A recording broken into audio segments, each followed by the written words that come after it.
Lloyd's. David Crater, District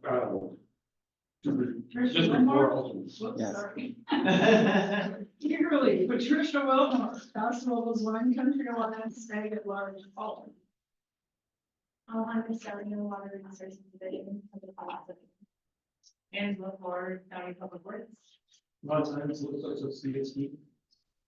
Greg Raywall, Counties Association, Bristol. Alan Duckworth, District 5. Charles Borbeau, Tuscaloosa City Council. Jason Yeager, at large open. Jeff Seitel, WSC. Jim Green, Cambria CSD. Peter Brown. Mary Van Ryan, Agate One. T, City of San Luis Obispo. Troy Barnhart, County Public Works. Josh Porter, County Public Works. City Girl Beach, Clint Martin, the City Council. Joey Style, County Public Works. Brendan Clark, County Public Works Committee Secretary. Okay, Joey, do we have anybody online? Yeah, we do. I can go ahead and call them out if you'd like to introduce yourselves for those folks online. Starting with Jim Babcock. Jim Babcock, I'm a consulting geologist, live in Napomo. Thanks, Jim. Anthony Cerno. Oh, SEMO. Yeah, Anthony SEMO with Corolla Engineers. Thank you, Anthony. Austin McCollum. Yep, Austin McCollum with Black and Veatch. All right, thank you. Jeff Edwards. Yes, good afternoon. My name is Jeff Edwards. I'm from Los Osos and I'm a professional private sector land planner. Thanks, Jeff. Matthew Scudato. Hi, yeah, this is Matt Scudato with Santa Barbara County Water Agency, hydrologist.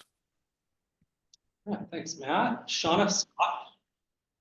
Yes, Shauna Scott, City of San Luis Obispo, Public Utilities. Thank you. And I think, let's see, I think we have two more. Toby Moore. Yes, good afternoon. Toby Moore, Water Resources Manager with Golden State Water Company. All right, and did we get Jenny Williamson? Jenny Williamson, County Public Works. Great, very good. Do we have a quorum? Yes, 14. Very good, squeaked in.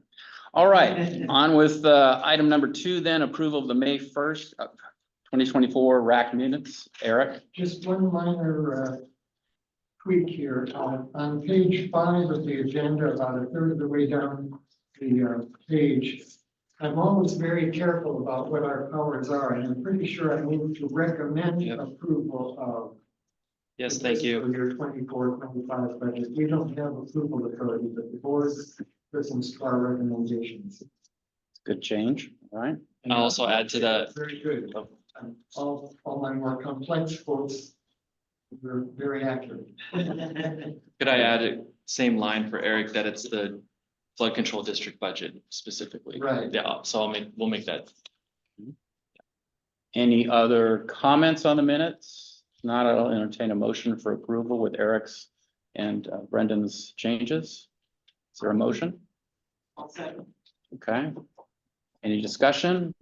All in favor, say aye. Aye. Any opposed? Abstentions? Abstain. Yes, in the back. Very good. 2 abstentions. All right. Sorry, who was that? Charles. Charles, okay. Thank you, Charles. Okay. All right, we'll move on to item 3, a presentation from Dave Hovde, Chief Meteorologist. I've been a big fan of Dave for many years while he's been on TV. And I learned something interesting about Dave the other day when watching the coverage of the Elk Rodeo Parade. He plays the trumpet. Yeah. And I don't know if you brought your trumpet today. Bless us with some music, but perhaps another time. Blessing, I'm not sure that's the exact term I would use, but hello, everybody. It's nice to be here. And it's really an honor to have been here and be the meteorologist at KSBY as long as I have.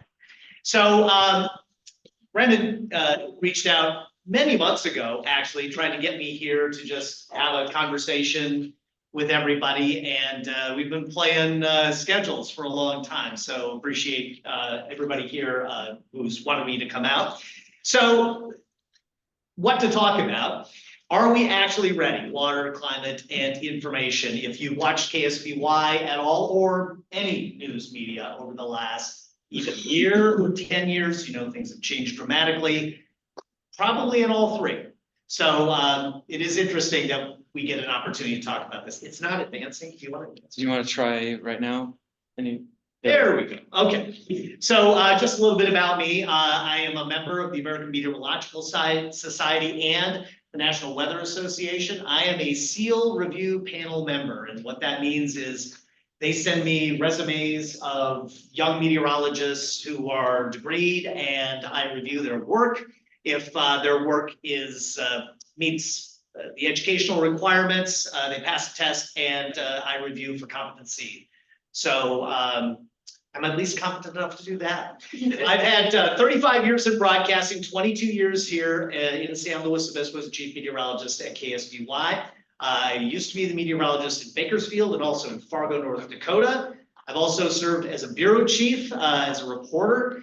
Photographer is how I started my career, and I was actually the interim news manager at KSBY for a little while, so you can blame me. I have degrees from Minnesota State University and Mississippi State University. So what should the discussion be? Rain, drought, climate, how the news is reported, how the weather is reported, changes to the industry, and how the public gets and handles the information, or do they even believe the information that we give them now?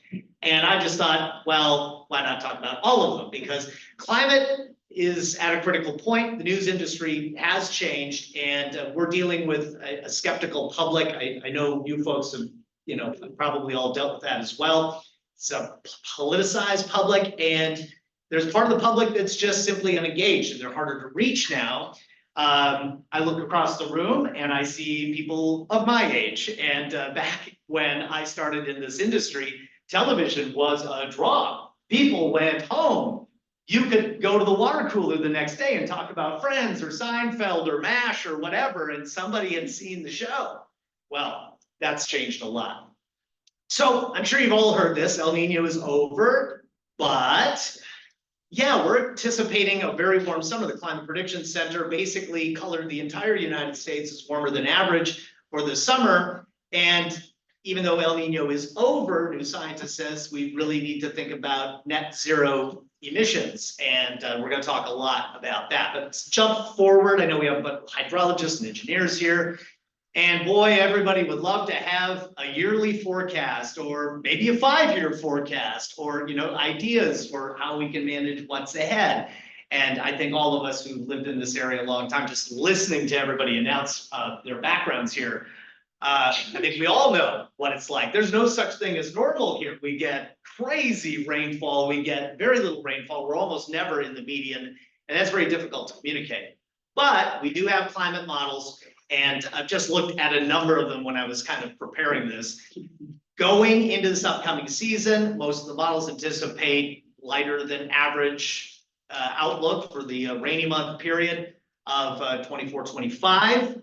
But I'm not really big on climate simplification, because if you just look at the kind of headlines we've dealt with, everybody remember the Godzilla El Nino? Were you all preparing for it? I mean, buying the rafts and whatever. Well, it never really produced mega rain in our area. And then we started talking about the blob that was in the Pacific, and it was too warm, and it was guiding all the air that was juicy well north of the area. So El Nino, La Nina, and I know there's lots of scientists in here and engineers. It's not a one-to-one correlation, and the media does an awful job with these headlines, instilling all kinds of fear. See the lower right one, Bruce Lee El Nino, maybe historically strong. I love that. So I just said I hate oversimplifications, but let's oversimplify. So I think it's easier to think about El Nino, La Nina like the NFL draft. So let's say you have a top pick in the draft. Do you win the Super Bowl? No, you don't necessarily win the Super Bowl. They can help, and sometimes the unexpected happens. So yeah, you can get Caleb Williams, or the Bears. Anybody want to bet the Bears going to win the Super Bowl this year? I'm guessing no. You guys remember Ryan Leaf? Boy, he was going to revolutionize the Chargers. That didn't work out. There are just too many factors at play in football and in weather. So to say the ocean water condition near the equator is warmer than average or cooler than average, and it's cooler or warmer than average in this particular sector by so many degrees. So it's gonna rain a lot in California and the Central Coast. It's ridiculous, the oversimplification. So climate prediction beats the headlines. So I just showed you that climate prediction center. It's based on modeling. They review their information. They issue revised forecasts. The thing that you never get away from is the newspaper headline that says, oh my God, it's Godzilla. You never get away from that. And meteorology beats climate prediction. So when we looked at that big chart of the US being warm all summer long, how warm is it going to be the first week of August? There's no information there, right? How warm is it going to be the first week in August? I can give you a pretty good idea a few weeks out, but we're in June. So let's use the information and put it in the proper context. There's outlooks and there are forecasts, and there's a huge difference between the two. Now, prediction's getting better, but there's an upper limit. I'm assuming we have lots of folks who spend a lot of time in math. So you have chaos theory, or we could play the telephone game. I could go down here and I could whisper a sentence to you and see how it gets to you in the back if everybody talks about it. And that's how complicated math works. And if you know a lot about physics, at some point, you are just dealing with too much uncertainty. Is that snapshot we take of the atmosphere, even with the best algorithms available, do we fully understand everything that's happening? Science is not the understanding of reality. It's science that fits what we can observe. And there's a lot of things that we don't know. We're getting better every single day. But the one thing about science is when we're wrong, we admit it and we make change. That's the difference between belief and science. People say like, oh, well, what do you believe? I don't believe a lot. I believe in peer-reviewed scientific surveys, and when they're done, I change my mind. So getting back to this idea, players equal conditions, but plays equal storms, right? So we can say that we have La Nina or El Nino, but really what produces rain is the storms. So plays win games, storms produce rain. So yes, the draft or the condition matters, but my goodness, it's oversimplified. I mean, to the point that it's insane. Okay, just last week. And by the way, this only last week, which was 3,184 watches were issued through, I think, Wednesday or Thursday last week. Warnings and advisories from National Weather Service. So you can see there, everything from the Central Plains into the Central Texas area out to the East Coast, essentially everybody was under the gun for something. And you notice some of the areas missing there, like the Houston area. Since then, that area has been drilled by like a foot of rain. I know because my mom was there. Okay, the hottest day in India, we hit 50 degrees centigrade. And then the next day, we hit 124 in Pakistan. Nuts, in May. We're not in August, we're in May. So we're not immune either. I should mention, in fairness, that Santa Maria, I was just looking at the Climate Central is a great organization. They do a bunch of climate stuff and they help the media because I don't have time to crunch the numbers every day myself. But summer days are getting warmer in general, but last month was actually a below average month for us in Santa Maria and San Luis Obispo. Is following that trend as well. This is something I think everybody in this room is well aware of. The climate is costing us a lot of money. The droughts cost us a lot of money. The floods cost us a lot of money. And what we prepare for, and especially in this group, in this room, you know, boy, we could capture more of the water, right? When it rains. And then where does it go? And boy, I'll tell you what, when my phone rings, it's usually about, why doesn't somebody tell Monterey County how to manage our water better? That's not my job to deal with that. That's some of yours. Okay, so when we talk a little bit about climate change, these are the things we hear a lot. It isn't that serious. I don't believe you. I don't care. Or I've heard this all before. You know, it's funny.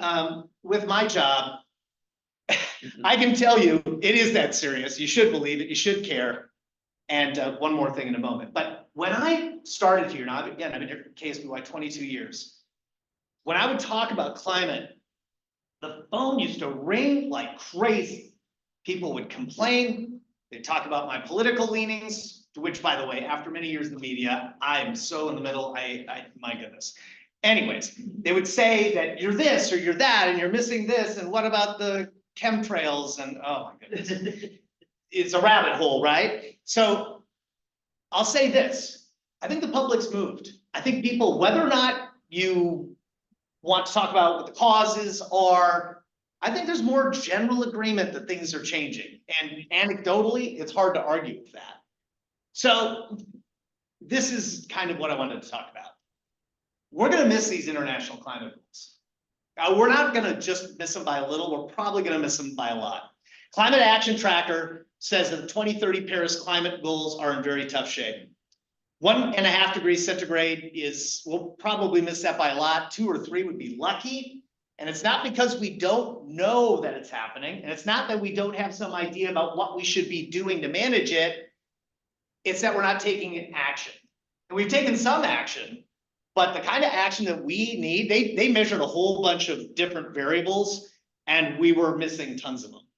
So we need an acceleration in the effort in all sectors to get back on track. And again, we're not going to do it. So again, the question, are we ready? Answer is probably not. So we need to kind of change the nature of the discussion, in my opinion. Solar and wind power needs to double. This is according to the folks who came up with that report. We need to phase out coal 7 times faster. That means retiring 240 plants each year through 2030. Do you think that's in the plan? No, what's the one thing we need so much of right now? Power. We're talking about AI and how this is going to accelerate. The demand for power is going to go crazy. We need to increase the coverage of rapid transit. Well, I just drove myself down here from Paso Robles, and there's no bus that runs up there at midnight. So I can't even do it. No matter what I believe, I can't even participate. Deforestation was equal to 15 soccer fields per minute in 2022. We need a 4 times reduction of that by 2030. And again, it's easy to keep score. So, and we're not even close to a number of other things, and some of these are political, and you can ask questions later, but I mean, EV transportation, we're way behind. Mass transit is way behind. There are folks who advocate how and what we eat is a big factor of that because it contributes to the carbon footprint. In this town, high density housing, how much are we building? Well, some would say way too much. If you build one, it's too much. And then carbon taxes, green hydrogen, which is nowhere, but that's part of what a lot of people think we should be doing. So we need more power. That's going to be a thing as we warm up. We just ran a story yesterday, and I was talking to Brandon about maybe including this, but one of our climate reporters with Scripps was talking about how the overnight lows with climate change are higher. Well, that's the time that a lot of people get the relief from the day and the physical recharge and the health benefits. And health is a big part of climate change that we don't talk about a lot. But that the overnight lows will be higher, meaning that air conditioners are going to run more. Well, if the air conditioning is running more, where's that power coming from? And if it's not carbon neutral, again, going back to why we're going to miss the climate goals, we need to think about where our power's coming from. We probably need more disaster mitigation and recovery funds. And that, of course, is a huge issue. And then we need ways to manage a variable environment. Water for drought, places to put water when it rains. Well, you know, if you know much about sequestering water in California, you know, we got a lot of this when the land is a lot cheaper. And I don't know if anybody's looked into the price of land recently. It's not priced well. So where's the story? People believe in climate change generally. And again, some of this is my opinion. You want to flag me on it, that's fine. But even if they don't know what is causing it. So it's like, this is a natural cycle. This is a this is a that. These debates, what I try to do with people, they want to debate climate change, like if they haven't kind of come up to where we're at, the general agreement, then, you know, they need to probably educate themselves, because the conversation needs to start now and forward. If we keep going back to whether or not it's happening, we're never gonna get anywhere. Anybody depressed yet because I'm talking about this? I mean, that's the thing. You know, when you're a TV station or any kind of media, you want engagement. Well, People love that. Hey, it's a great beach day, Dave, and it's super. And when's it not going to rain? And I'm so sick of the wind. I tell you, what I should have done today. Maybe another meeting, a year from now. Let's do it. I'll print out the emails I get. You wouldn't believe it. So I don't think we tell them the story, or at least a full enough accounting of the story. And again, some of these are my opinions. Okay, switching into the news. Have you noticed, just raise of hands here, and for those of you on the internet, raise your hands too. Have you noticed changes to either our station or the station that you watch? Have you noticed changes? You have? Who thinks it's generally the same? Anybody think it's generally the same? So mostly we agree. Now we've increased the number of reporters, but we only have 2 live newscasts anymore. Everything else is recorded in modules. Yesterday, we had a couple of fires in the area. I've never seen us do less to cover active fires. I'm usually used to some manager running down the hallway, hands in the air, get up to the set, clip on a microphone, and give me the 7-hour forecast for the Edna Valley. Well, if we're going to do it this way, there are impacts. The economics of broadcasting have changed a lot too. So how many people have that got the San Luis Obispo Tribune delivered to their house over the years? That has changed dramatically, right? Radio has changed dramatically. So our typical viewer in this county, kid you not, is 62 years old. That's our typical television watcher. That's a number that's very concerning, especially when we're talking about, and the kind of things that you folks talk about regularly, right? We want to get that to people. It's going to be hard. Social media algorithms are not favorable. And guess what people don't want to talk about on TikTok? Really serious things. They want to talk about Kim Kardashian or whatever. And even that's a dated reference too, isn't it? People now consume news that aligns with their beliefs. I think that's fairly, I think we can agree on that. Fewer long stories or more short stories, question mark. So we went with this new recorded model. So a lot of our stories ended up being 3 minutes. You think, oh, great, 3 minutes, that's super. We get more information about whatever we're talking about. But if the 3-minute story is about a road project in Lompoc, do I care if I'm a local person? Maybe that story should be 45 seconds so we can reinvest that number elsewhere. So part of the goal of this thing that we call Scriptscast at KSBY is to go reporter to reporter to reporter and not back to the set, just so that we can keep the information going. Attention spans are a thing, right? 3 minutes or longer is a tough thing, and everybody has one of these, remote. This one works. And you can't please everyone, and should we try? I think this is a big problem for broadcasting. We're so worried sometimes about engaging the public. We say and do things that aren't informationally good. So it's a fact. So there you go. Few questions. Anybody questions? I don't know how we're doing on time. Do we have time for questions, Brandon? Yeah, I think you've got a few minutes. Okay. Yeah. Just, and thank you for bringing up public transit.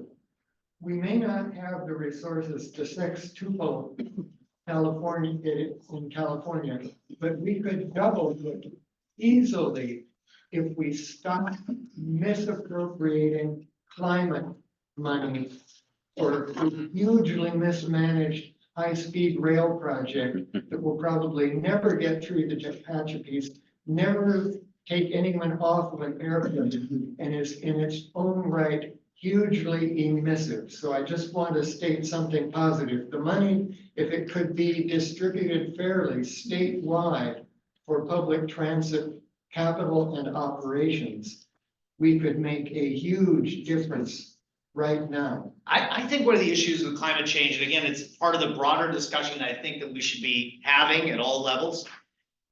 I think now there's public money coming out for climate, let's do something. But there's going to be a fight over that money. And that high-speed rail, I worked with a guy named Ryan Wilkinson. He used to say, we'll have humans on Mars before that high-speed rail transports anybody. Who knows? He might. Just one added point, and I do take climate very seriously.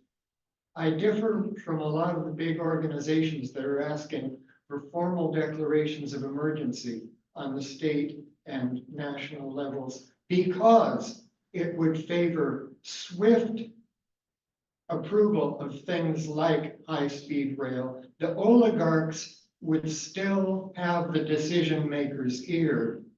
Public process, environmental review and mitigation, environmental justice would be easily sidelined. So I think we're headed to a thing where there's gonna be so much anecdotal evidence that we won't be having the science conversation anymore. There'll be people saying, the backyard burnt last year. I didn't know where to get water a couple of years prior to that. I think we're gonna get to this point, but again, in my personal view, I don't think we're quite there. I don't think the conversation's the right conversation yet, but again, this is my opinion. In parting, I will just say, after this meeting is over, anyone interested in our short-range transit plan, come to the Ledwick Center. And thank you so much. Oh, you're welcome. Sorry to walk out on you. Okay, thank you, Eric. Well, I was gonna comment is that what was interesting, I just got my homeowner's policy. And after paying the premium, I get the statement back that said, your fire rating is, and it gives the range of what they normally are using to adjust rates. And yours is X, Y, and Z.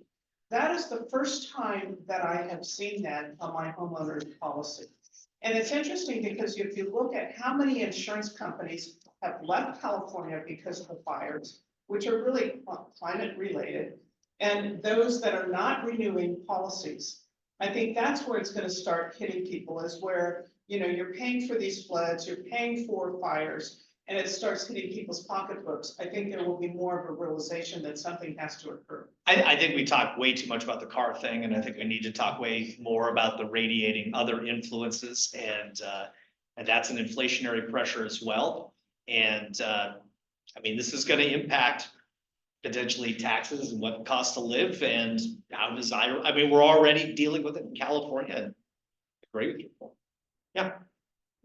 But as you talk about kind of the public perception they want to hear, it seems like there is kind of a coming together on language that talks about the weather will be just more extreme in general, like longer droughts, bigger rain years, et cetera, rather than kind of one direction or another. Does that, does that sound accurate in terms of a way to describe the impacts going forward? And two, do you see that kind of messaging landing as, maybe not as depressing, because you don't want people to shut down. And so I guess kind of is that factual and is that helpful? It's a great question. I'm just reading the forecast from this last week and some of the things I saw.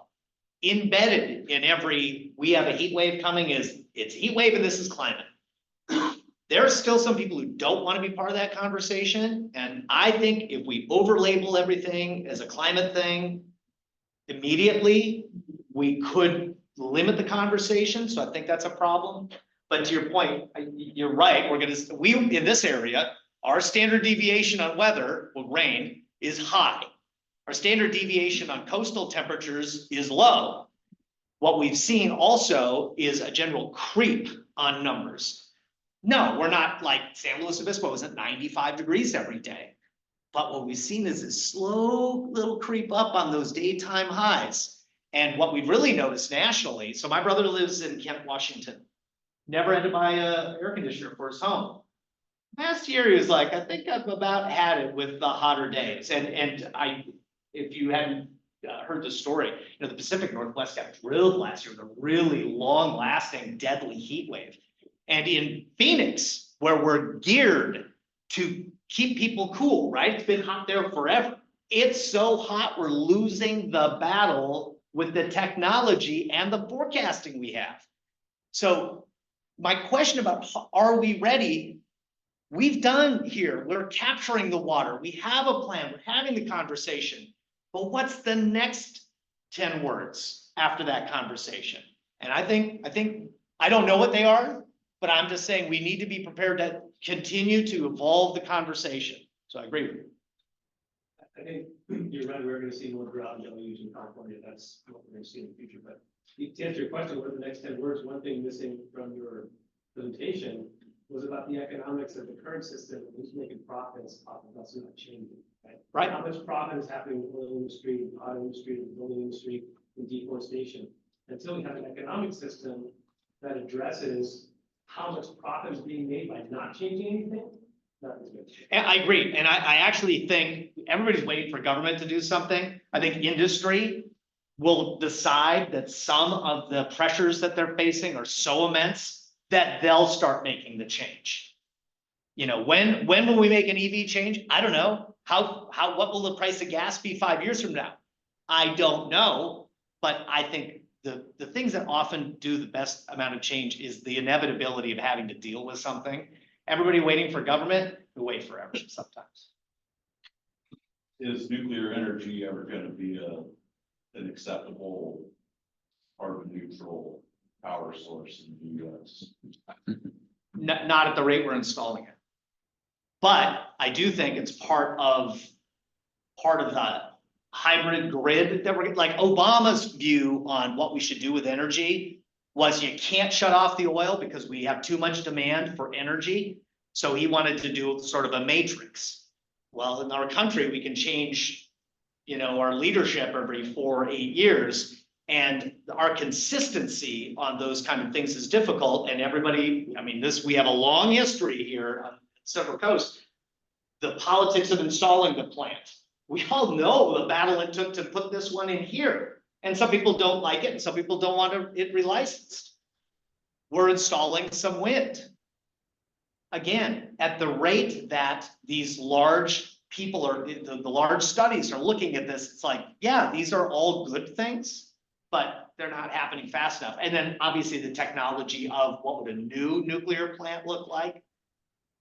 I mean, personally, this is just my personal opinion. I'm in favor of a robust grid that has nuclear in it. I think, you know, a lot of people look at The Simpsons as, you know, nuclear waste is the dripping green goo. It's pellets. And again, I don't expect anybody to agree with me, but you know, it's we have a very difficult road ahead. And I think nuclear is part of the road, but we'll see. Only because this discussion brought us to this point and the question about clean energy and carbon emissions. Perhaps someone here can answer a question that I haven't found the answer to yet. When we talk about nuclear, yeah, once we've got the power plants built and we're chopping up the neutrons, then, you know, then we're getting our power and it's coming out of the plant pretty emission free. But what about all the emissions of uranium mining, refining, transportation, and of course, the building portion of it? Does that balance out, if anyone can tell me, as zero emissions, even fewer emissions than other kinds of power generation when you take all of the entire train from mining, refining, et cetera, up to powering up the plant? Does anyone have information on that? You could make the same argument about lithium-ion batteries. Right, for the car. I do, absolutely, and AI is what's gonna be doubling our need for power. I mean, I have all concerns about all of that stuff. Right. So and essentially that is kind of what I was getting at with the title of the presentation. These are the conversations, the exact conversations we need and the information we need to suss out as we move forward. We're gonna need the power. There's gonna be a push for cars. What are the impacts of that? And where does that put us for these climate goals? What happens when we miss by 2 or 3 degrees? Quite frankly, we don't know what the acceleration factor and the tipping points are moving forward. We have put computer models, we've cranked up the temperature to see what happens. But to your point, it's not just about the weather and it's not just about the power. Can we afford it? And what will this mean for the kids and for education and our tax dollars and life here on the Central Coast? It's a serious conversation and we need to move on and move forward in the conversation. You bring up, it's a good question. Don't have your answer, but it's a good question. Dave, I'll tell you, you know, our state, to me, the biggest problem in the government is mismanagement, because when they built our infrastructure for the water delivery system, from Northern California to Southern California. They sold over 4.23 billion acre feet of water, and they never made enough storage. Less than 50% they could store. It's the biggest Ponzi scheme ever. And just in our area, the first 35 years, there was no coastal branch.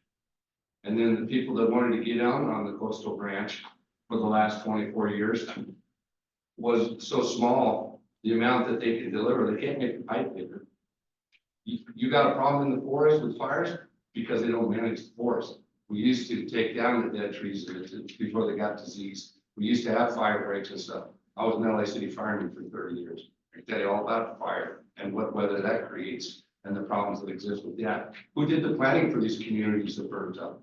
It was the government agencies and the planning people and different stuff. Oh, we only need 2 ways out.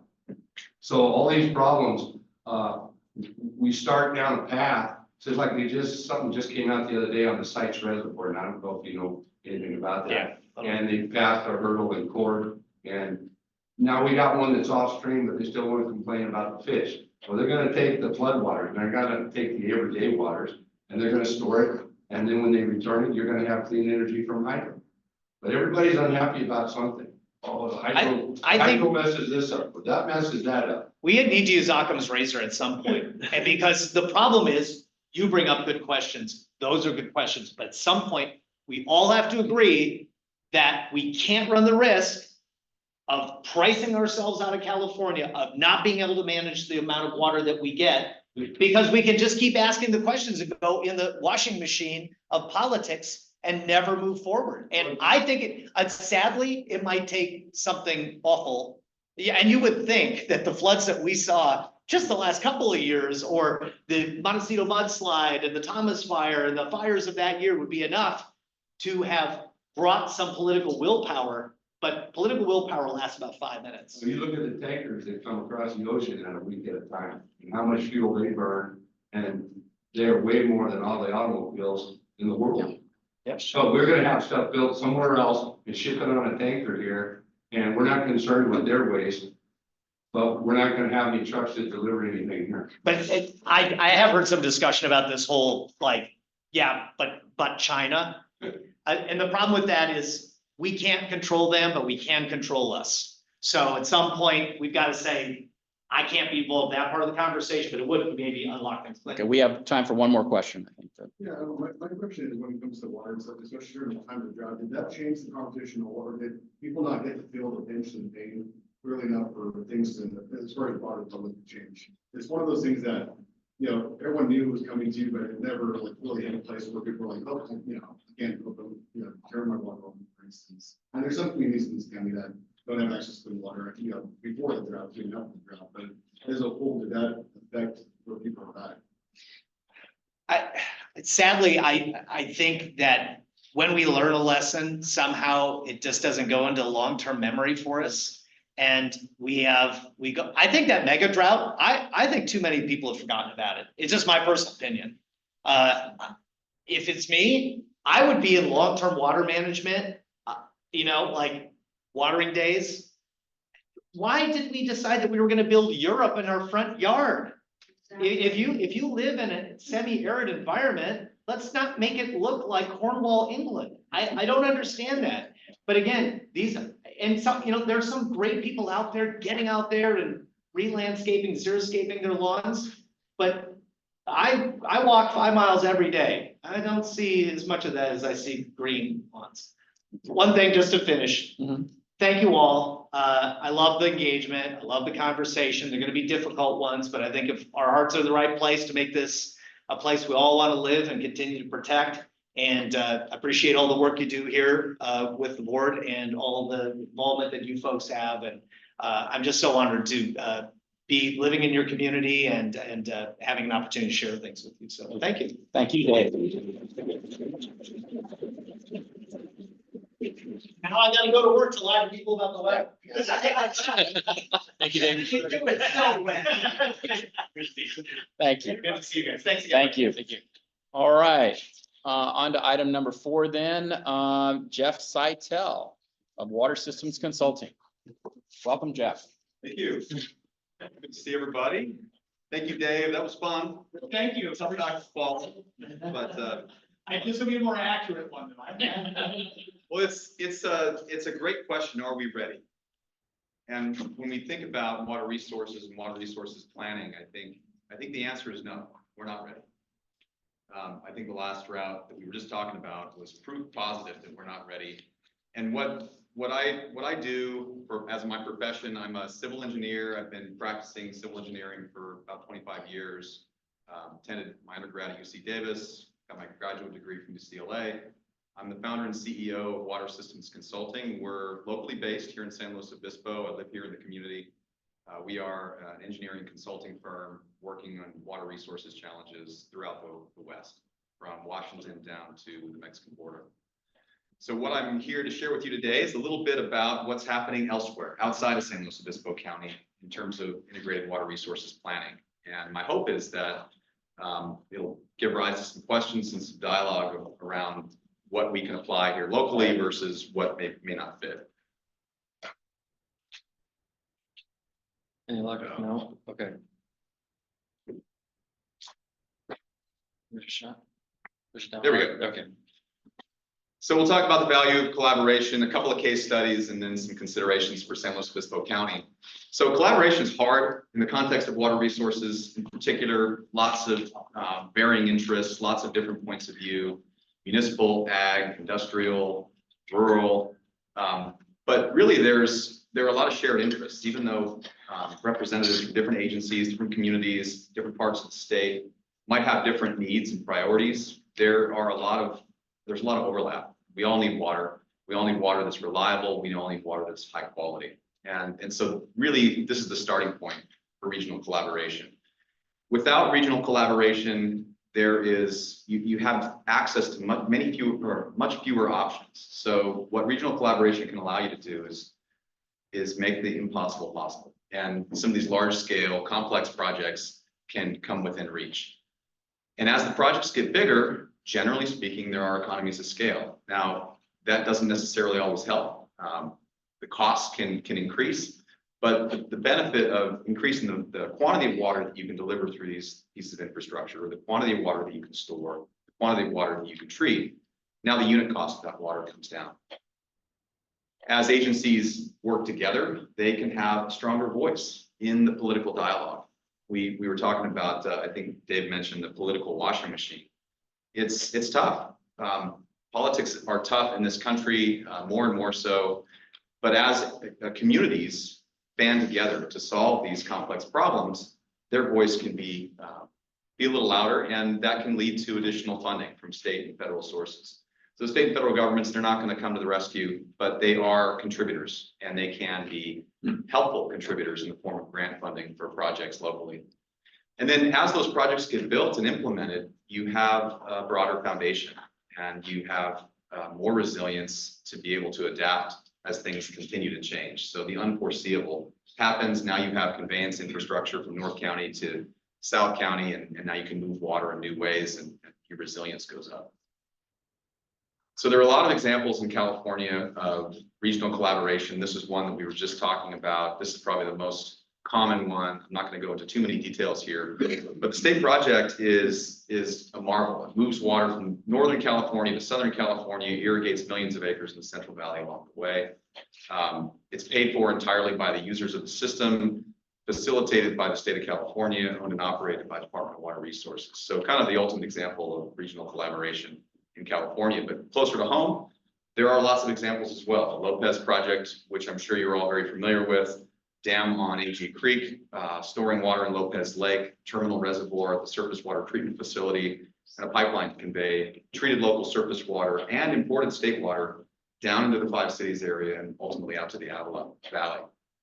The coastal branch was brought up earlier. That was, as was described, both county San Luis Obispo and the county of Santa Barbara had allocations in the state project back in the 60s, but didn't implement facilities, infrastructure to deliver that state water locally until the 90s.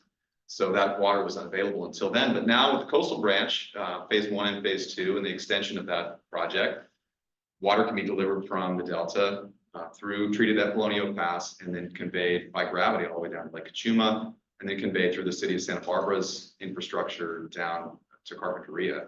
Right now, there are plans to connect that even into Lake Casitas. So very valuable piece of regional infrastructure. The Nacimiento Water Project is another example of a regional project.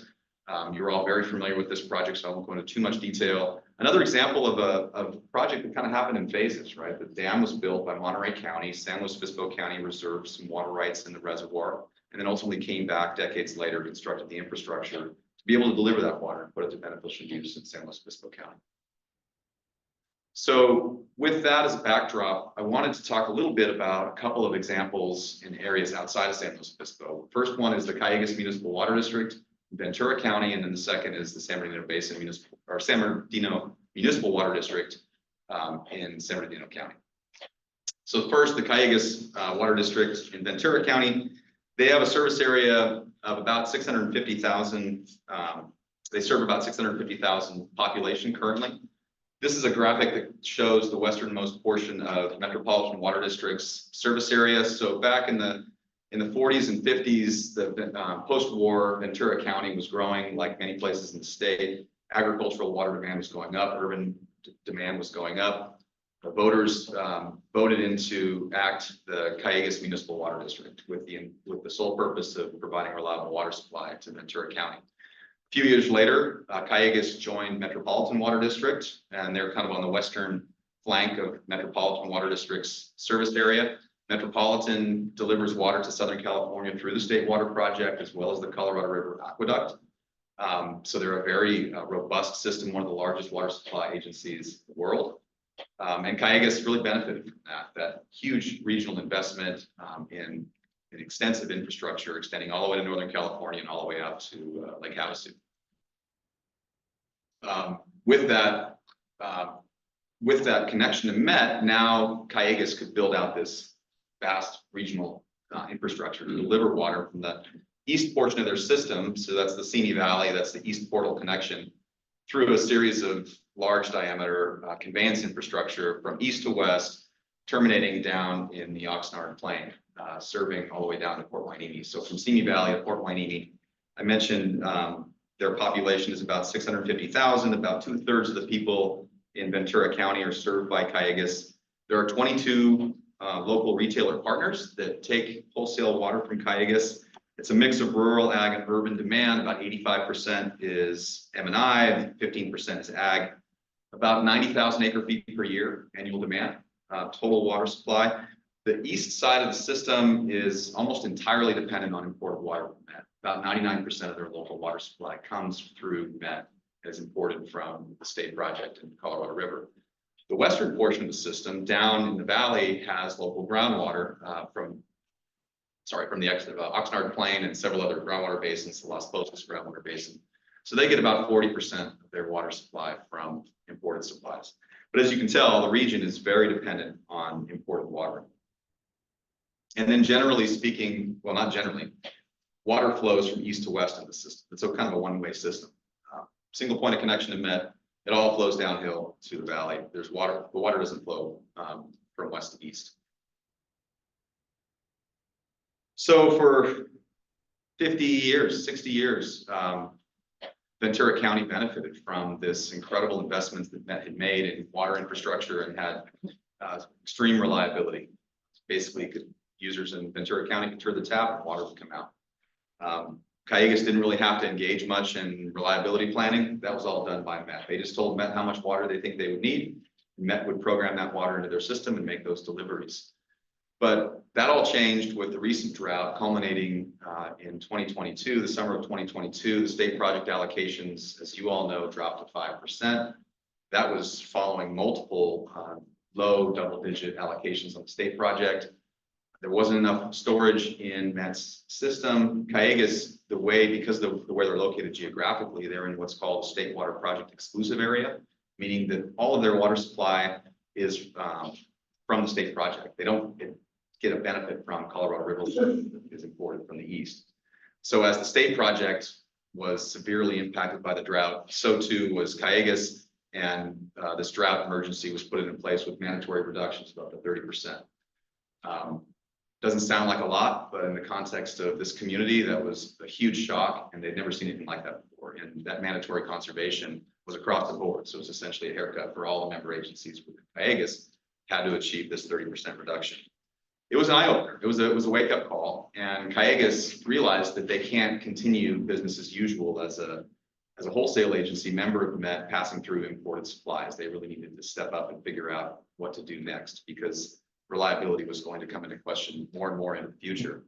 So their board got together with their staff and they adopted a new strategic plan. And the essence, the thrust of the strategic plan is finding a new model for resilience. And the way that they characterized their new model for resilience was pursuing new local supplies, including recycled water, groundwater remediation, seawater desalination, really all options on the table, in addition to pursuing new partnerships, new relationships between agencies that hadn't worked together in that way in the past. So looking for ways to identify new sources of water and then implementing new partnerships to be able to deliver that water. So in 2022, Cayugas hired WSC, my firm, to help them envision this water resources implementation strategy project or program they call the WRIST, because it's flexible. One of the guys at the agency likes that. We want to be flexible. So they hired us to help them envision and deliver this program, and we helped them envision this in 3 phases. First phase is really about beginning with the end in mind, setting the goals and objectives. So there's a shared understanding of what success looks like, and then putting together the tools and the data sets and the decision-making framework to be able to evaluate different investment strategies into local supplies. So there was a whole bunch of local supply project ideas that had been floated by the various agencies, but there was not clarity around which projects should we implement and why. So what the RISK program is about putting these projects together into portfolios and evaluating those portfolios against one another relative to various performance criteria. So once the preferred portfolio is developed through phase 1, that preferred portfolio will have options and an adaptive management strategy, so it's not a rigid fixed view. Then phase 2 is really about the implementation framework, what types of interagency agreements might be required, what new what new arrangements would be needed to be able to deliver that supply. And then phase 3 is delivering the projects and adaptive management from there. So this is the planning process, kind of a typical integrated resources planning process, starting with the planning basis, looking at the existing systems, characterizing all the projects that are known, the ones that were on the table already, and then also collaborating to figure out, are there additional projects, things that we're missing, new ideas that we can put on the table. Put all those together into portfolios, and then run those portfolios through a series of tests to see how they perform from the perspective of reliability, from cost, from triple bottom line point of view, environmental impacts and benefits, social impacts and benefits, and then economic impacts and benefits. Through that iterative process, come out with a preferred portfolio, look for quick wins, look for the no regret projects, and set up for phase 2. So the stakeholder process has been extensive, and this is by design. The Cayugas Municipal Water District is really stepping up in a new way and showing up in the region in a new way, showing their leadership and pulling these forums together, pulling these agencies together. So they wanted a very robust stakeholder process. Now, this is focused on water agencies. So in some respects, it's exclusive, and that's, I think, an area for improvement. But still, this is a huge step forward for Ventura County, getting these water agencies together. So it's the member agencies of Cayugas plus the surrounding agencies and that aren't directly connected to Cayugas to look for solutions within their service area and outside of their service area. And this was a facilitated stakeholder process, moving through a series of workshops very deliberately and really focused on preparing the participants with good information coming into the workshops, having engaging sessions, small group breakouts, large groups discussion sessions, different speakers on different topics, and then very comprehensive report outs afterwards. So trying to maintain a cadence and a momentum through the process so that the stakeholders stay engaged and that we can get to a productive outcome. So I won't go through this graphic in detail, but this is really from a technical standpoint where we started. This is looking at the delivery system for water in Ventura County. And what this represents, those kind of 4 main big quadrants are pressure zones in Cayugas' system. The gray arrows represent water moving through between different users of the water. It's basically a sources and uses diagram. for water in Ventura County. And then there are the adjacent partner agencies, the regional partner agencies on either side, and their systems are adjacent to, and in some cases, connected with Callegas' system. So we needed to model how water moves so that we could begin to start to test how these portfolios perform, because these water supply projects are in different locations geographically. They produce water at different times. And so how can we meet demands geographically? That was the purpose of this system model. And then we put together a very robust decision support tool set to do scenario analysis. So traditional water resources planning has been kind of a static approach, looking at supply as a single number and demand as a single number and comparing to see if there's a gap. But where that falls short is when you get these extended droughts or these anomalous climate conditions that we've been seeing over the last 15, 20 years or more. And so what we wanted to put in place is a decision support tool set that allowed us to look at uncertainty and variability in a robust way. So with respect to imported water projections, we have 96 separate 40-year hydrologic projections of water supply availability from the imported system. And with that data set, we can run all kinds of statistical analysis to look at our reliability of that supply. We also have a financial model that looks at the cost of that imported water with different levels of investment in the imported system to develop an envelope of cost. We have developed an envelope of demand similarly, so looking at different water use patterns within the communities, different growth rates, to come up with a range of potential demands within the service area.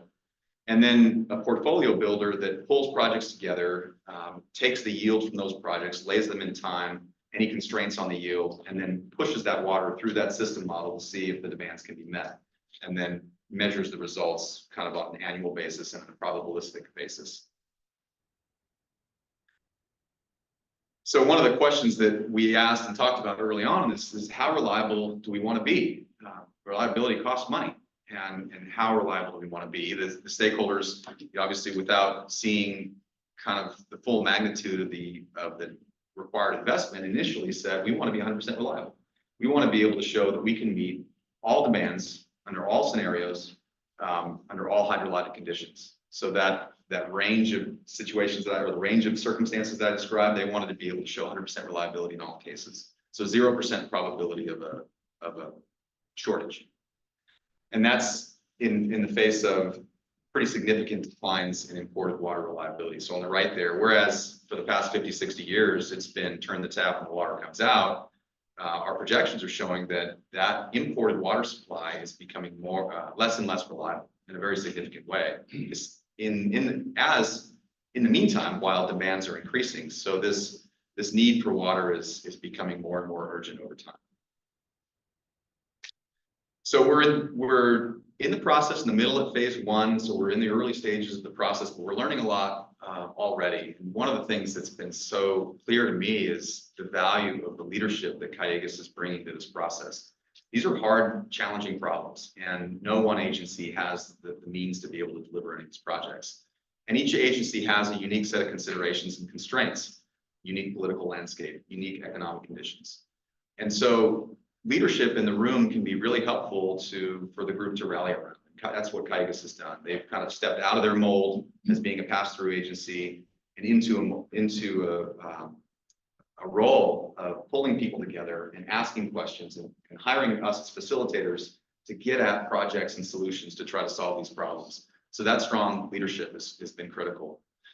The engagement has been very intentional. We spent a lot of time working on how to design the engagement, how long will the workshops be, what will be the content within the workshops, what pre-work do we want to design, what post-work will we envision, homework, how will we represent the data. And we try to put these groups together in ways that cross-connect the region in new ways to bring people together that don't normally talk, to share ideas. And so a lot of effort goes into the curated engagement that they're facilitated. So now Callegas and their staff, instead of having to be the ones in front of the room doing all the talking, they can sit back and participate with everyone else in the room. It becomes very constructive. The process and tool set, the planning process and tool set, that's really what I bring to the table is we're doing a lot of technical work behind the scenes. So we're trying to inform as best we can with good data, good information, taking information from the work sessions, revising our work, coming back with new information. So that robust process and the tool set is critical at the outset to continue the productive conversation. And then adaptive management as you go, always changes, always new information come to light. So we have been very nimble in adapting the process as we went. And then one more thing, there's layers of collaboration. And I think that there's room for improvement here. I think we can and will be creating additional layers of engagement. But for this initial planning phase process, it's been kind of a core leadership team with Kaigas and the consultant team working on building the tool sets, developing the data sets, and then the broader stakeholder group engaging in these workshops. And then one-on-one engagement is needed to drill into its specific projects, get additional information on specific topics that would help inform the group. So the second case study is the San Bernardino Basin Optimization and Stewardship Program. And I'll move through this one relatively quickly, just in the interest of time. I really look forward to questions. The San Bernardino Basin is in Southern California in San Bernardino County. It's about 141 square miles. That's a huge groundwater basin. It has storage for 5.7 million acre feet. Currently in storage, 4.7 million acre feet. That's more water than Shasta holds when it's full. It's an enormous groundwater basin. Safe yield is 232,000 acre feet per year. The basin was adjudicated back in 1969.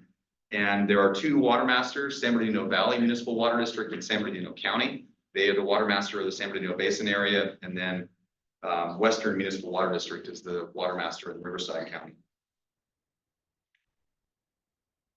So my firm WSC has been working in this region for about 10 years, working on regional collaborative projects. And it's been an amazing journey, and it's been very progressive in the sense that one regional effort leads to another, and which leads to additional dialogue, which leads to another regional effort. And there's been pretty amazing progress from the early stages in 2015, looking at how to implement recycled water regionally, to a milestone in 2020 when we wrote for them the first of its kind document that combined an integrated regional water management plan with a regional urban water management plan.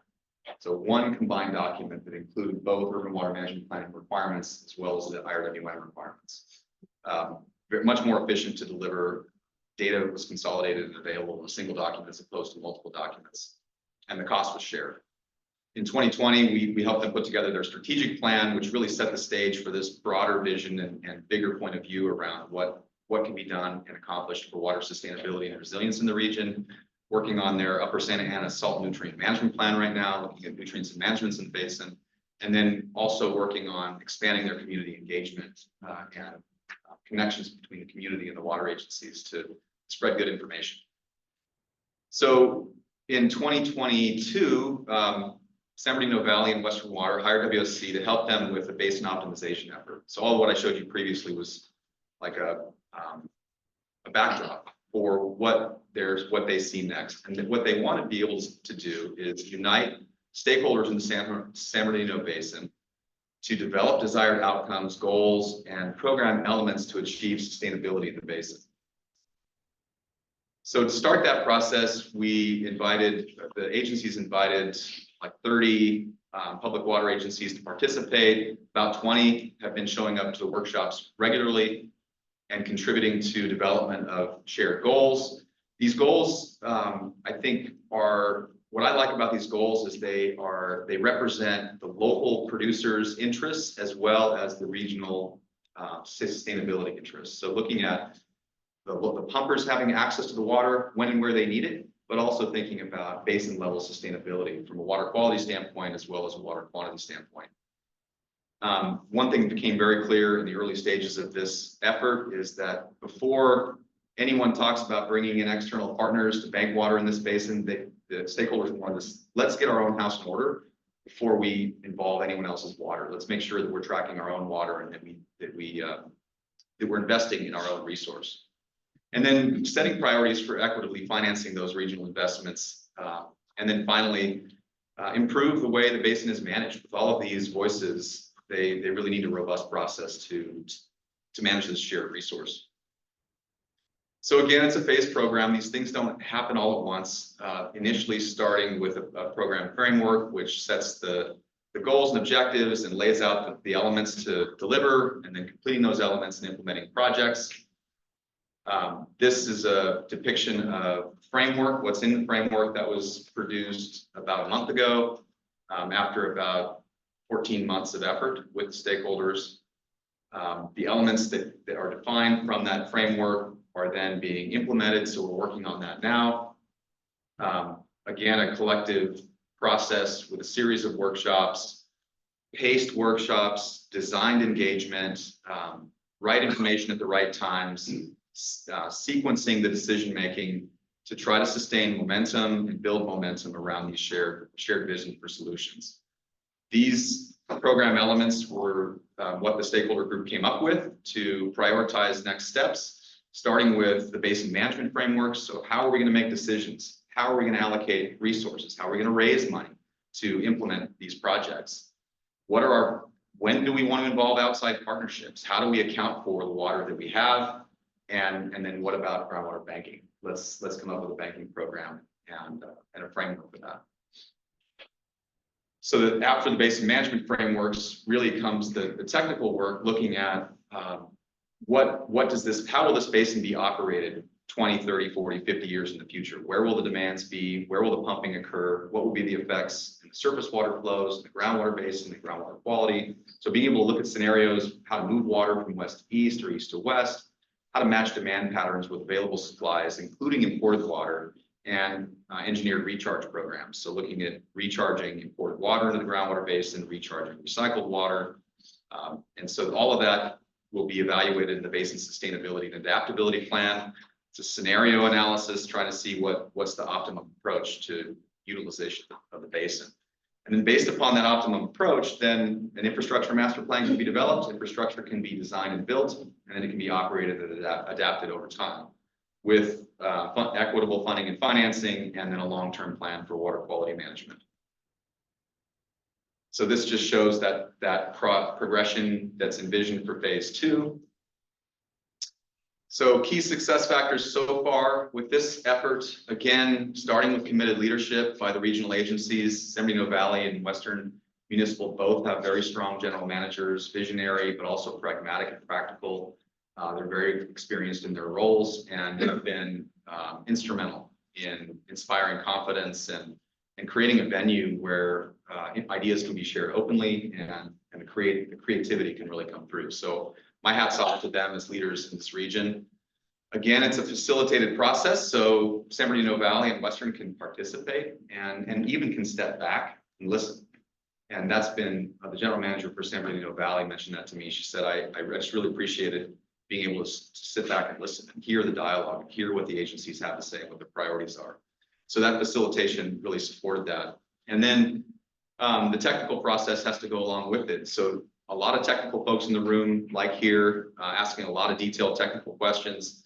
So needing to work through those technical questions with defensible technical analysis was critical. So building that up along the way with the stakeholder process was key. A lot of questions remain. What level of investment is going to be needed? What does sustainability mean in this region? What can we reasonably expect in terms of climate patterns? How are we going to share the costs and benefits of these regional investments? What if I don't want to participate? What does that mean? So these are lots of questions. And so what, in the face of all of that uncertainty, really our role is to help put a process in place and a venue for people to come together and share ideas and to be able to come back with solutions that are acceptable and that move the needle toward sustainable solutions. So potential considerations for San Luis Obispo County. There is a lot of work that's been done in this county, as you all know. Really good work. You've got great information, great data sets. There's been great planning that's been led by the county. A lot of local agencies have done a significant amount of investments in their own infrastructure, their water supplies, but also in their planning efforts. So in their data set creations. So really building on that prior work is critical. There is grant funding available, and this doesn't have to be all taken off in one big bite. It really can and should be sort of pursued in reasonably sized pieces. And grant funding it can be helpful for that, whether it's a recycled water program that to be evaluated or a drought contingency plan. There's money through DWR or Bureau of Reclamation to support those types of efforts. The strong leadership is key. I think the county has traditionally played the leadership role in San Luis Obispo County for larger regional efforts. And I think there's this, especially in the face of, for example, DSEL or larger programs, kind of the next generation of programs. I think the county's leadership will continue to be very important. And so having staff within the county that have bandwidth and the ability to step up and lead and facilitate it will be really important. The forums and formats for ongoing collaboration like the WRAC, this is a great example. It's got a great cross-section, but it's not the only cross-section of interested stakeholders within the region. So what other forums and formats make sense? How to progress through this decision-making in a reasonable way to keep everyone informed and keep everyone engaged through the decision-making process. Outreach and communications, a bigger tent, right? I mean, I think what we're seeing in Calleguas is it's a pretty small tent in the sense that it's all water agencies. But what about the business interests? What about the environmental interests? What about the residential communities? And so thinking about outreach and communications in that bigger tent and ultimately leading to community support. And that's critical, especially for a big program like DSEL. The technical part has to be robust. It has to be reliable, defensible, and the tool sets that are developed through these planning processes can be resilient, reused, and repurposed for that adaptive management. So thinking about not just deliverables, but thinking about tools that can be used for future work.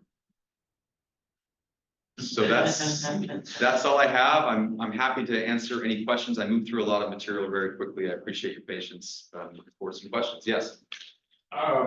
Stipulating that all counties, all organizations, different, two programs here that you did, both of them failed to some of the minutes. Leading up to and just short of the kickoff of the construction project, how long were those phases? And more specifically, how many workshops and days did you hold in the duration of that workshop planning period? Yeah, so we got involved after they developed those strategic plans. So they had a bunch of workshops leading up to those strategic plans. Our scope was focused on the risk, so focused on the water resources. We had 3 workshops programmed initially, but once we got through the first 2 workshops, we realized that an additional workshop would be needed to answer some of the questions that were coming up and to address some of the needs from the stakeholders. So we expanded it to 4 workshops. Our 4th workshop will be in August. Workshops are 3 to 4 hours. So we typically include a meal with the workshop and we plan them way in advance. So we've had really good attendance.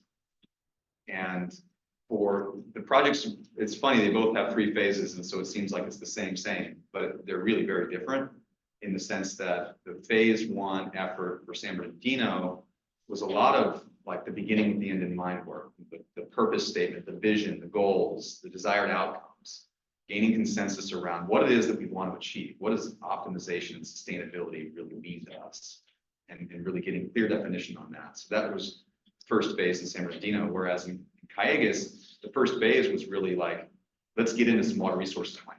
Let's talk about projects. Let's talk about portfolios. Let's talk about success measures and evaluation criteria. Let's talk about risks and uncertainties. And so I think it's more technical heavy in Calleguas just because of where we started with them. In San Bernardino, I think this notion of working outside strictly focused on the adjudication. The basin's been adjudicated for 50 years, or well, since the late 60s. So they've just been operating in that kind of responsive to the court's requirements and haven't really been saying, well, what's the bigger picture here? So we had to start with that bigger question in San Bernardino. It's like, well, what beyond what the judgment requires, and oh, by the way, we don't think that safe yield is accurate, but beyond what the judgment requires, what else can and should we be thinking about with this reservoir that's bigger than Lake Shasta? So it was high level thinking first in San Bernardino, whereas Calleguas we were the ground running. In San Bernardino, I think we had 5 workshops scoped, or 4 workshops scoped for that phase 1 effort. The phase 2 effort it's going to be 40 workshops. I was gonna ask about the various sources. You said you all the new sources, partnerships, implementation projects, and whatnot. Did any sources jump out, and of the new sources or the more sources, how is conservation, stormwater, big stormwater capture, those two as new sources? Yeah, so your first part of your question, what sources stood out in terms of like how they performed? They're just likely available, hopeful sources of water. Yeah, I mean, there's low hanging fruit, and typically we find this in most regions that we work in. There's some low hanging fruit, and it hasn't been implemented for one reason or another. In Ventura County, if you're familiar, the city of Oxnard has an advanced water purification facility. It was built 10 years ago or so. That's not operating at capacity. It's a beautiful facility to treat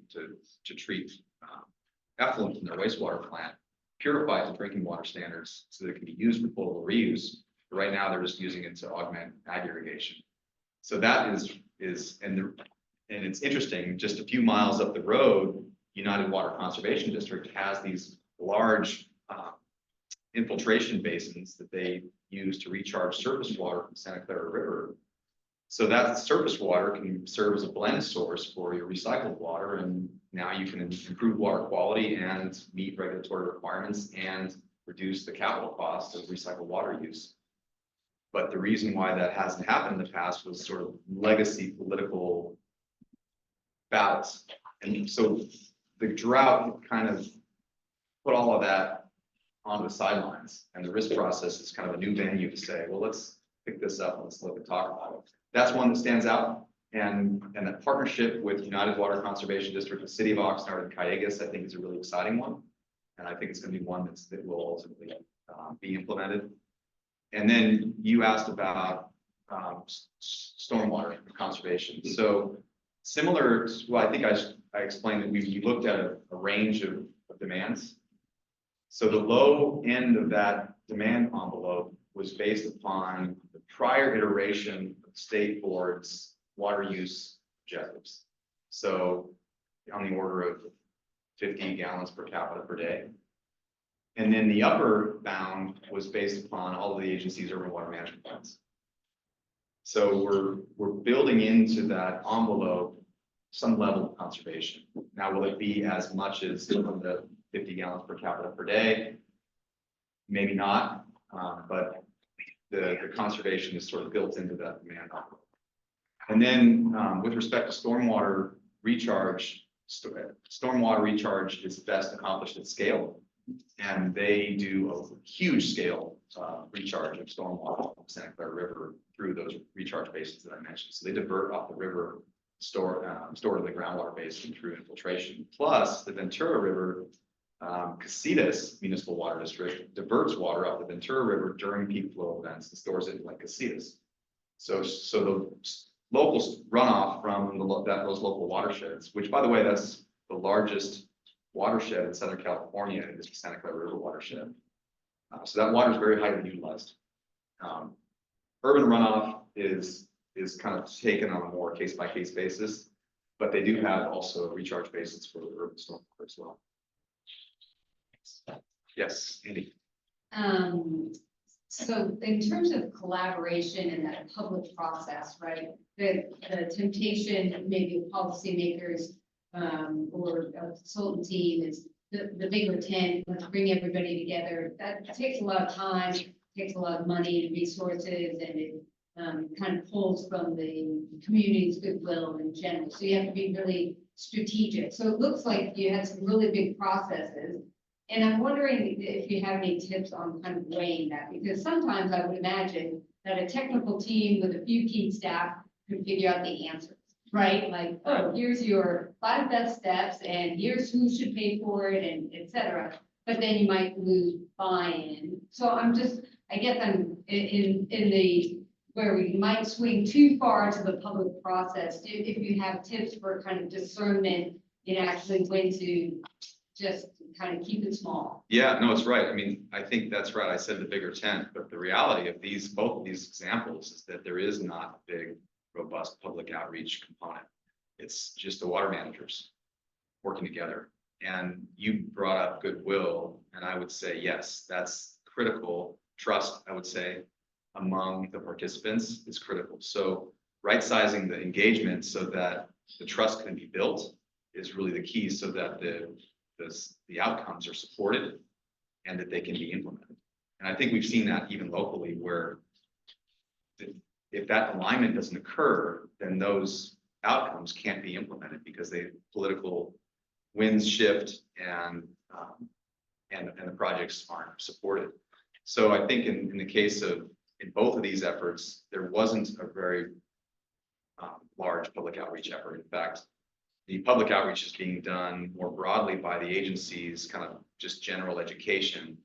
There's not enough, the results haven't been developed yet by the water managers to begin to share with the public. So it's not the right time for a huge public engagement process. And I think even the stakeholder level work, you know, you look at some of these historic photos of the groups that got together to build the state project and other big projects. It's just a, you know, small room filled with old white guys. You know, and it's like, that's not the world we live in. You know, we need to have more engagement, more involvement, but what is right? What is the right level of engagement? And I think for the purposes of these two efforts, it's the senior executive leaders for each of the water agencies, and it's their senior technical leaders. Because between the executive leadership and the technical leadership, they can bring the right information to the table, they can ask the right questions, they can then carry forward what they heard back to their elected officials, keep their elected officials informed. So it's right sizing. That's kind of where we're at. So right now. even with all those agencies, that a lot of bodies there, that you felt like that was the right size for that, that wasn't, even that wasn't too big as it were. You know, I think it's worked out. We did, in addition, like, these are pictures of the room. We had, you know, the boards around the room and lots of small group work as well as big group work. So we were able to manage it. We also grouped up stakeholders into kind of sub-regional groups that we could then engage with directly. So we had engagement with them to try to vet out some technical stuff so that we didn't have to deal with that in the big group. But this size group was manageable, and it was self-selected. I think there were 30 agencies invited, 19 or 20 agencies ended up participating. And it was usually a general manager and a technical lead, or that sometimes was just the same person. So it allows there to. Right. Thank you, I appreciate that. Right. I think I can just bring the list up here. All right. One last question. Yes. guess. Hold on. It appears that in the examples that you shared, that there's some shared resources, shared goals. I'm just wondering how this process might be implemented here in the county, where we have a very different situation as far as resources and goals. Yeah, it's a really good question. And I think it's the crux of the need in San Luis Obispo County, is defining the needs. The needs are diverse, and they're not, each agency has a different, every agency, every community has needs when it comes to water resources. Some agencies have multiple sources, others have one or two. So the risk isn't equally shared. And so I think defining the need is really step one. And there was work that was done by the county, a resilience analysis, a regional resilience analysis that we helped with, that looked at relative risk countywide. And I think that's kind of a good place to start, just to sort of see. And then there's a component of self-selection too. So if agencies want to participate because they perceive a benefit, then they'll participate. If they don't feel like there's a benefit to them, then maybe they self-select themselves out. So I say big tent, but really ultimately it comes down to who are the agencies that really want to be a part of this next generation of regional resource, regional water resources planning. Yes. At the water end of things, you've got a wonderful way of piping everyone together and agreeing how it's going to be shared. But what percentage of the lost water during drought of the state water project have you found new sources for? In other words, this was brought out by the fact that there wasn't enough water coming into the state, right? From the diagram from the right-hand side of the picture. Right. So how much of that is being made up by new project water? Right. So we're in the process of evaluating portfolios of projects, but we're looking at anywhere from, so now the the mix is probably 80% imported water, service area wide, 80% imported, 20% local. Depending on the portfolio that we're looking at, 60 to 70% local, 30 to 40% imported. Over the course of decades, right, to implement the projects, but the idea being to significantly move away from dependence on imported water. Does that also include expanded growth options to use up all that new water source? In spite of the fact that the incoming water is gonna be less and we're gonna have a whole lot more local, but it sounds like a whole lot more water availability and growth impacts to me. So we're not addressing growth at all. We're basically pulling demand projections from the urban water management plan. So we're not looking at anything outside of that. We're saying, this is the amount of water that your general plan, your existing water resources planning documents say that you need within your community. Then we made adjustments to show higher levels of conservation based upon state standards to come up with a range of potential demands that need to be met. And then the agency said we want 100% reliability. So with the variability of imported water supply availability and this range of potential demands, they want to be able to meet the demands 100% of the time. So you're right. What that means is that many years there's excess water. It's a good question. What does that mean in the context of growth inducement? And that all of that has to be vetted out. But at this stage of the analysis, it's about which local supply projects, cost effective, with fewer impacts, greater benefits. That's kind of the stage of things. Okay. Yeah, thanks. All right, we had the benefit of two wonderful presentations today. So on to item number 5, ongoing updates. First is the rain and reservoir report. Anything there? Drought updates, item B. Groundwater basin management efforts, item C. Greg? Yeah, on the technical advisory committee that I'm on, for expanded flow monitoring. I'm really disappointed in the fact that a year ago, we were ready to go out to outreach to people to get wells. We've identified the areas, we identified 130 wells, we identified their addresses, names, different things, and nothing's been done. And the money's been sitting there for almost 2 years, as August 2 years. We have to use the money by April, May of 25. So I'm kind of disappointed that we were ready to go out last year at the same time, and we're not there yet. Another thing is like the gentleman was just talking about. We have so many areas that we could do stormwater recharge, and I know that the governor has an emergency executive order that you can go through, and we haven't made a move on that. We haven't made a move on covering over 60 ag ponds with the information of what is the total surface area. We're losing more water from evaporation than what we were going to give away if we let other people use a little bit of water from the property. So those are just a few. We have an Occidental pipeline. Yeah, that's really good. You know, it's going to be 4 to 6 years before San Luis can get their water because it's busted.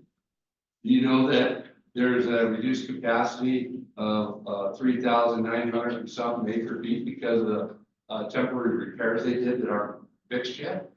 And that they're now putting that water to beneficial use when they have no carryover provision. So they could be saving groundwater, they could be doing other things, but for whatever reason, just as the county, they built $1 million turnout in Shandon and they haven't pumped water out of it for 4 years. 100 acre feet of water instead of pumping, but they want to dictate to other people what water they're allowed to take out to use on their own places. So these are just a few of the components that could be done right away that are, to me, the low hanging fruit that are easy to do, cheaper to do. And if you're not going to do the stormwater collection projects during the dry period, you're not going to be able to collect the water during the wet period. So we're looking at opportunities. We've had 2 good years. Water's still running. I'm part of the where I live in towards Treston, and then of course everything flows north. So, you can't wait. Being from the emergency service, you don't wait till you have the emergency to be prepared to do what you need to do. You take care of it before then. So that's just what's going on. I brought up last meeting about our annual report, and something that wasn't done that I don't think I mentioned it.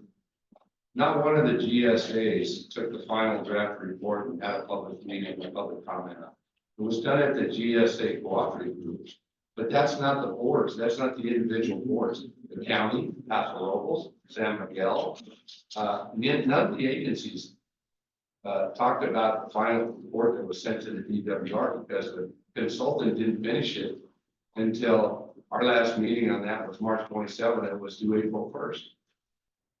That's inappropriate too, when people are taking the time to go to all these meetings and to see what's actually going to be done. And two projects that they're really working on. One of them, I'll just use San Miguel's never. They're building a facility.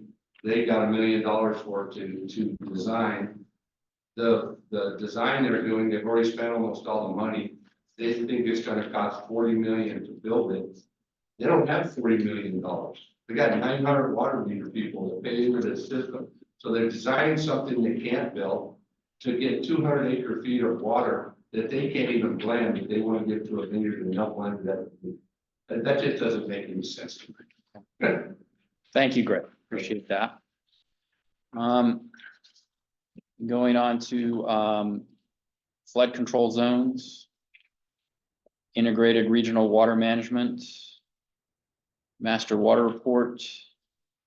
And then I know Brendan has an item under state water project. Yeah, I wanted to let everyone know after we publish this agenda, just want to highlight the State Water Subcontractors Advisory Committee is meeting this Friday. And they are, an item there stuck out to me. I wanted to share. They're discussing a term sheet for a potential water transfer that would eventually go to the board here in the summer. And I wanted to let you guys know about that. And yeah. Okay. So we just found out about this in the last day or so. So again, it couldn't be on the agenda today because we'd already published the agenda.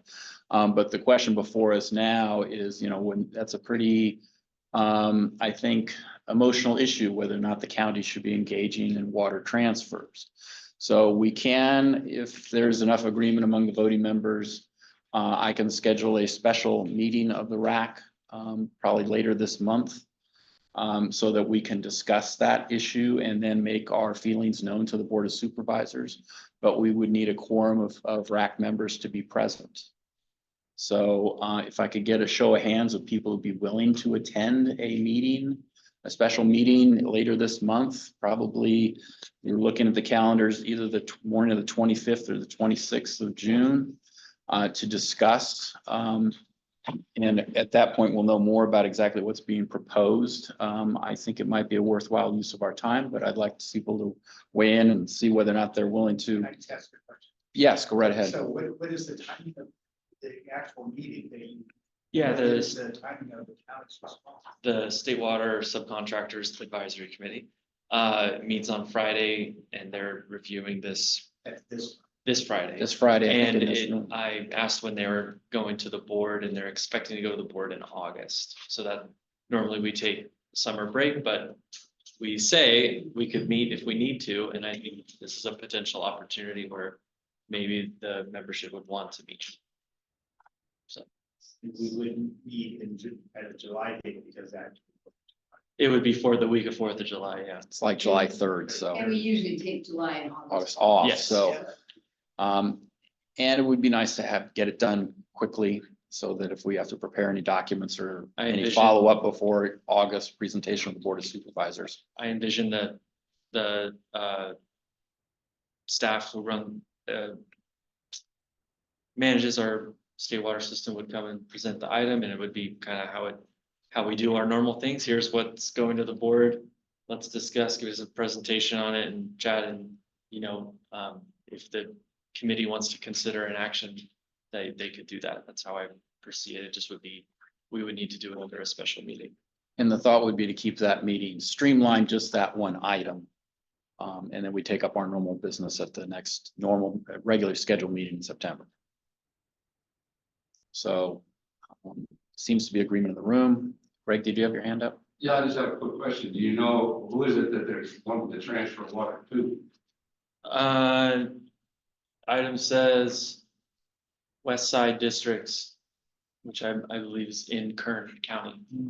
So they want to transfer water that we have as carryover water in the San Luis Reservoir to somebody. And do they understand that the grand jury made sure that the transfers, exchanges and sales, that goes back to the property tax people and a special account?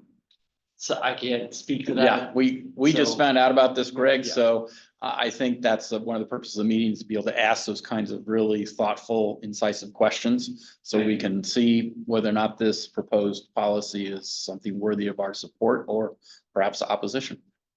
So, Can you send us the link to their agenda? Sure. I don't believe they do broadcast. They meet in the conference room here across the hall. yeah, it's Friday, June 7th at 10 o'clock. It's item G in your today's agenda packet.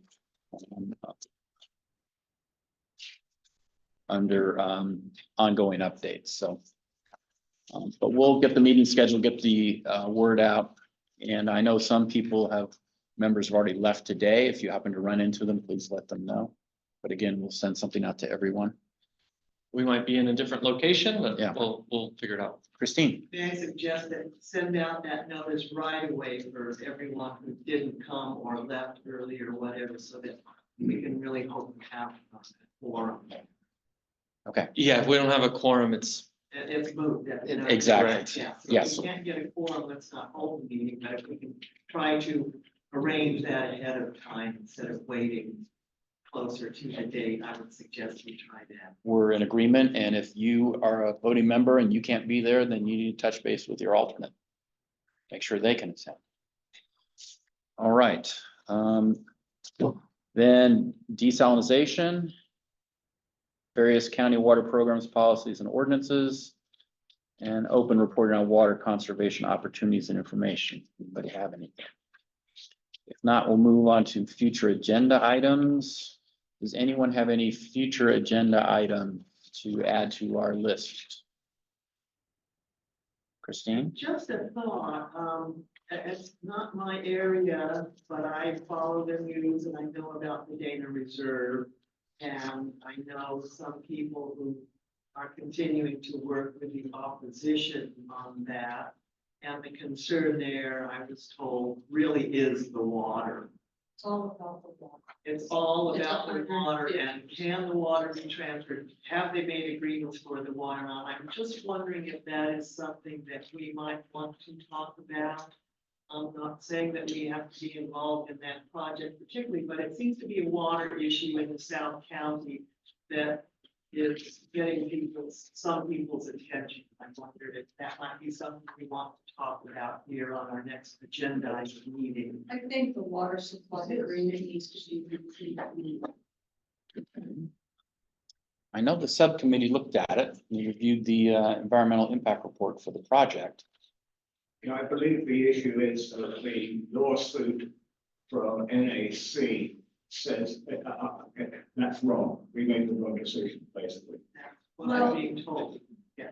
A part of that problem with that particular project is that, if you look at the dam reserve supply agreement, they use a 5-year average for drought, when the last drought was also been 7 years. So when I look at what and then they use state water within that project as if you know it's gonna happen. So I don't think this is the time to discuss Yes. the issue, but I'm wondering if there is support to put this on our next agenda, say September, I guess, would be our next. We'll look into that. My only thought is I believe that a group has indicated or perhaps already has filed suit against the county. And since we're a body chartered by the county, there may be limits they might wish or will impose upon our ability to take up the item because we're potentially in litigation. I So- fully understand, so I'm just putting it as Okay. a suggestion for future agenda items, and if it looks like something that staff and our chair believes is something that we can or should look at, it's just my Very good. Thank you. suggestion for future agenda items, possible. So noted. Thank you. The lawsuit's been filed. Okay, thank you. Okay, appreciate the clarification. So we'll seek some, The lawsuit filed by the NCA. In the Home Action Committee and the Native Plant Society, and you can look it up on the website. I just wanted to know if the Georgia City Management files. I haven't, last week there was no other suit filed. okay, not yet at least. About 5 suits. Okay. So could we also, as a future agenda item, I know that the county is also working with FEMA on the turnout for the Nazi pipeline. And could we have that as a future agenda item to get a status update? I believe so. We'll take, so noted. We will, we'll look into, see if we can get somebody to come and Thank you. tell us all about it. Okay, any other future agenda items? I just Yes, wanted to Mary. know whether or not you guys monitor and bring up on what well permits are still happening in the county. And if that's, I'm just kind of trying to understand, especially in the South County. All the domestic wells that have been drilled like in Como recently, and how that's being incorporated into the total numbers of water volume that's being pulled out of the basin. Because I don't see domestic wells really being assessed in terms of the total water that they're utilizing, and we continue to Okay. drill wells. Well, we'll see if we can add that as an item as well. Okay, I don't know enough. if there's, get a presentation from staff, see if that's possible. Thank you. Okay. Anything else on future agenda items? All right, if not, then public comment for items not on the agenda. Well, I'll just share one. oh, yes, The local regional water quality control board, yesterday or Monday released a draft order regarding, fuel reduction and, sediment vegetation management within waterways. Fuel reduction being fire fuel reduction. This would be new rules related to, property owners, agencies, groups going in and keeping creeks clear and, for not just floods, but also, for fire management as well. So, want to let you guys all know about that. We're looking at as a county, but want you to know that's out there. I don't have a link or anything. 17th. What's that? The comments are due July 17th. That's correct. Yes. I figured you guys might know about that one at RCD. okay. Anything else? If not, I will adjourn the meeting. We'll see everyone hopefully at the special meeting we call and also at our regular meeting. Oh, yes, did you have a question? No? Oh, I'm sorry. We'll see everybody at the special meeting towards the end of the month and then our regular scheduled meeting right after Labor Day in early September. Have a good summer. Thank you. Thank you.